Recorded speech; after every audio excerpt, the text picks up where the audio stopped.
Nagyon nagy szívás ez a csiszolás. De legalább szép lesz.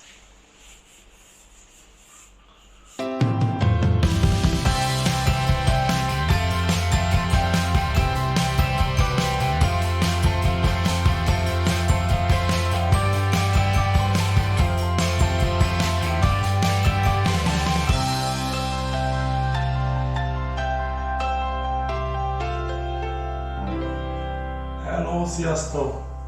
Ma meg szeretném nektek mutatni, hogyan lehet kis pénzből radiátort felújítani. Bocsánat, rossz fényviszonyok miatt, de mivel ilyen szűk konyhában vagyok, és csak ebből az irányból jön fény, így igen, csak le vagyok korlátozva a videó minőségét tekintve. Amire szükség lesz, az nem más, mint egy kevés 120-as csiszolópapír, hideg zsíroldó, vagy bármiféle zsíroldószer. Ezt ki tudod váltani nitrohígítóval, vagy lapbenzinnel. Takaróanyagra lesz szükségünk, fóliára vagy papírra, sima újságpapírra is ki tudjátok maszkolni, nem probléma. Ragasztószaladra, és nem utolsó sorban radiátorfestékre. Ez esetben sprével fogjuk lefújni, két rétegben, két vékony réteget viszünk fel. És igen, az anyagokat megtaláljátok a videó leírásában, megpróbálok belinkelni mindent, szerintem meg lehet rendelni interneten is. Hát akkor hajrá, csináljuk! Sok helyen le van verődve róla a festék, arról nem beszélve, hogy nagyon koszos, dzsúvás, ugye konyháról van szó, főzték a bikahere paprikás és odafrecsegett. Még a leverődések nem is lennének annyira gázosak, tehát az még elmegy, de rendesen be is van már sárgulva. Na de mindegy, most itt vagyunk, megcsináljuk szépen. Ugye a festő szakmában többnyire mindig a takarással kezdünk. Nagyon fontos, hogy mindent alaposan, tökéletesen letakarjunk. Így biztosítva azt, hogy a végén, amikor leszedjük, nem kell majd takarítanunk. Én többnyire ilyen maszkoló papírral dolgozok, legalábbis a radiátor közvetlen környezetét ezzel szoktam letakarni, mert a sarkokba is nagyon jól be lehet hajtogatni, láthatjátok, és egyszerű vele a munka. A fóliához képest a papírnak merev sprőt tartása van, és ez azért jó, mert így a fújáskor keletkező légnyomás a papírt nem lebegteti meg, és így nincs az a veszély, hogy a fólia beleragadjon a frissen festett felületbe. És ahogy a felvételen is jól látszik, a fóliát csak kicsit távolabb a radiátortól, a nagyobb felületekre használok. Nekem most csak 50 centi széles fólia volt raktáron, de a leírásban majd megtaláljátok, belinkelem a nagyobb 140 centiset, azzal gyorsabban, gördülékenyebben halad a munka. Na hát nézzük meg közelebbről, hogy is néz ez ki.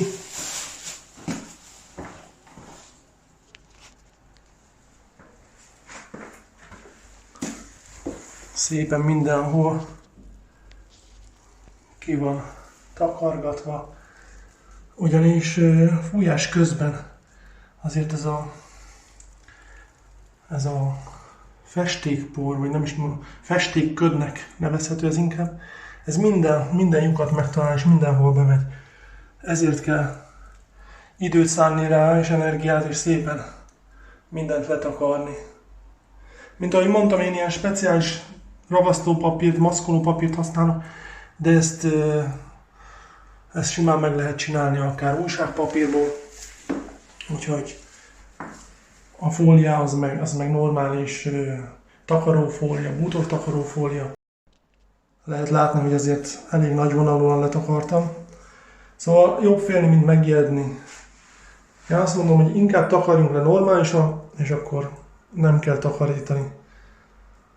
Nem azért, mert nem szeretek takarítani, de egyébként úgy van, csak hát azért festéket hígítóval, meg minden oldószerrel azt nagyon nehéz utána letakarítani. Na, hát akkor hajrá!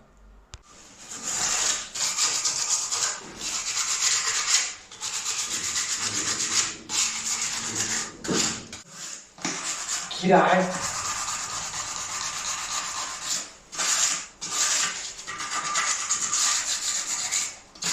Végeztem a csiszolással, alaposan le lett portalanítva a felület, igazából most már jöhet a tisztítás. Elfelejtettem mondani a felsorolásban, hogy kesztyű is kelleni fog.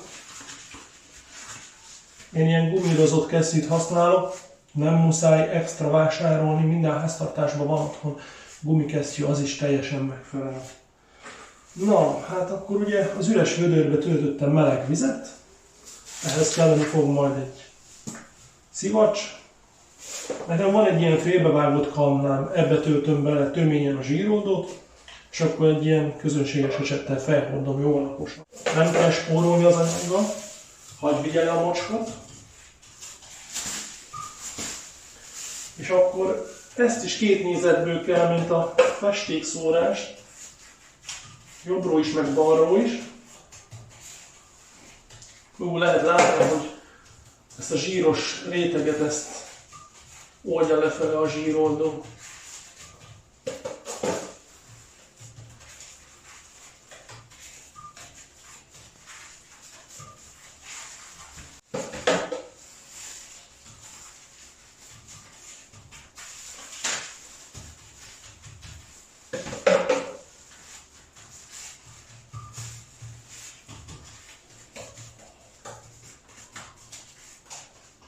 Így. Ugyanezt megcsináljuk a másik nézetből is.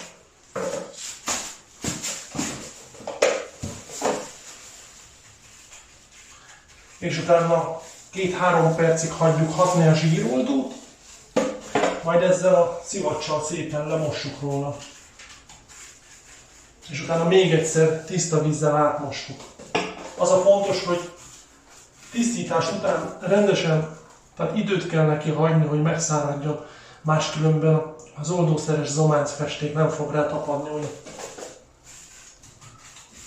Akkor jöhet a pancsolás. Egyébként lehet látni, hogy magától is már elég sok zsír lejött. Már nem magától, hanem ugye zsíroldótól. Alaposan át kell takarítani. Át kell mosni mindenhol, hadd folyjon volna lefele a szemét, a mocsok.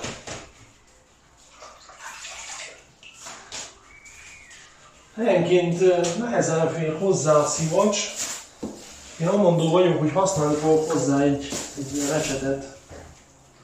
És akkor ezzel ilyenkor, amikor a zsíroldó már megtette a hatását, elég könnyen lejön. Hát majdnem, hogy fehér lesz. Kiderül, hogy nem is kellett volna fényezni, csak megtakarítani? Hát azért nem úgy van. Ez igen.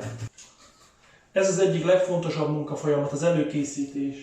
Ezt nem szabad kihagyni, és nem szabad vele spórolni, máskülönben nem fog tapadni a festékünk. Hát így magától folyik le róla a retek. Nézzétek a vizet. Úgyhogy ezt még 1-2 soron át kell takarítani, mire teljesen tiszta lesz. Na, hoztam tiszta vizet. Hát ez annyira koszos volt, hogy még egyszer át kell mosni. Közben azért felítattam itt a vizet, ami lefolyt a földre. Ne kelljen benne tocsogni. Hát akkor még egy soron áttakarítjuk. Majd utána az lesz, hogy száraz ronggyal megpróbáljuk szárazra törölni. Nyilván nem lesz teljesen száraz. Ilyenkor várni kell egy fél órát. El kell szívni egy cigit, ha cigarettáztok, vagy inni egy kávét, vagy éppen valami mást. Na, azt megcsináljuk szépen, aztán jelentkezek újra. A sok előkészületi munka után végre kezdődhet a rock and roll. 2-3 vékony rétegben szoktam kézre festeni egy radiátort. Igazából nem érdemes túl sok festéket felhordani, mert az éleken, illetve a belső bordákon megfolyik, és utána úgy néz ki, mint a Niagara vízesés. Egy maszkot mindenképp érdemes használni. Ha jól tudtok szellőztetni a helyiségben, akkor lehet, hogy elegendő egy pormaszk is, nem kell ilyen drága maszkot vásárolni hozzá. Én használom, mert én igazából csak a radiátor fölött tudom kinyitni az ablakot, és nem ér annyit az egész, hogy tönkretegyem a tüdőmet. Úgyhogy a maszk használata az elkerülhetetlen ebbe az esetben. Na hát akkor kezdődjön a rock and roll.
Az a jó a radiátor Zomansban, hogy se perc alatt megszárad. Vársz 5 percet, 10 percet, már fújhatod is a második réteget. Úgyhogy hadd szóljon, haladjunk!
Gyors ablaknyitás.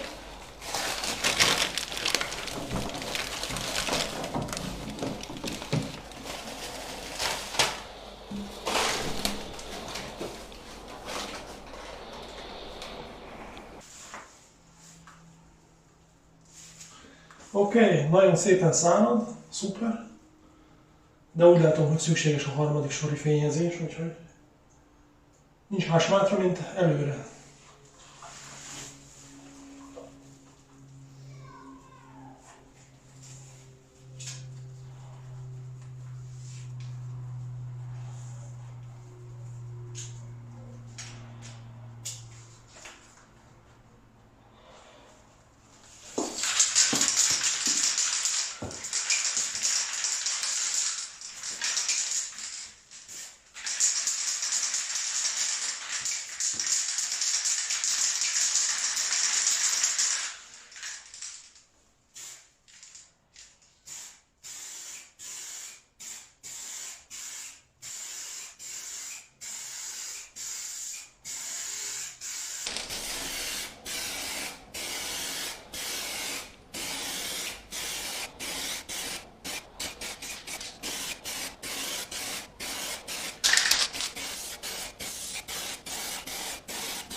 Nagyon szép lett. Akkor szedhetjük le a takaróanyagot. Szépen a leeresztő szelepet is leragasztottuk. Ugye ez fontos, hogy tiszta maradjon.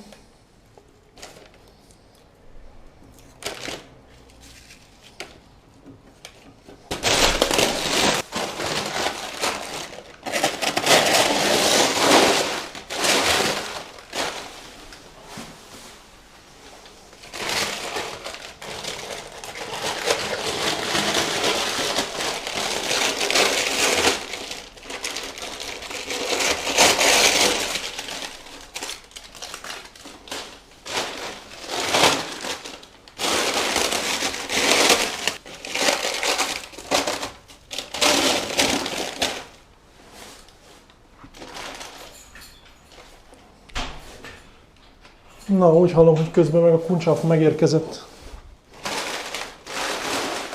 Halló! Én meg készen vagyok a radiátorra éppen. Komolyan? Aha. Gyorsan ment. Ez nagyon jól néz ki. Örülök neki, hogy tetszik. Mint hobby lenne. Köszönöm. Szívesen. Nagyon jó. Na hát kérem szépen, ilyen lett a végeredmény. Csili-vili. Csillog, mint a salamon töke. Nagyon szép. Nagyon elégedett vagyok a végeredménnyel, tényleg úgy néz ki, mintha új lenne. Bízom benne, hogy a bemutató videó után kedvet kaptok is, otthon ti is kipróbáljátok a radiátor felújítás fajta módszerét, így sprével. És ha bármiféle tapasztalatok van, vagy kérdésetek, a komment szekcióba tegyétek fel nyugodtan, nagyon szívesen megválaszolom. És ha tetszett a videó, iratkozz fel, ha érdekelnek ehhez hasonló videók, és ne felejtsd el megnyomni a harangot.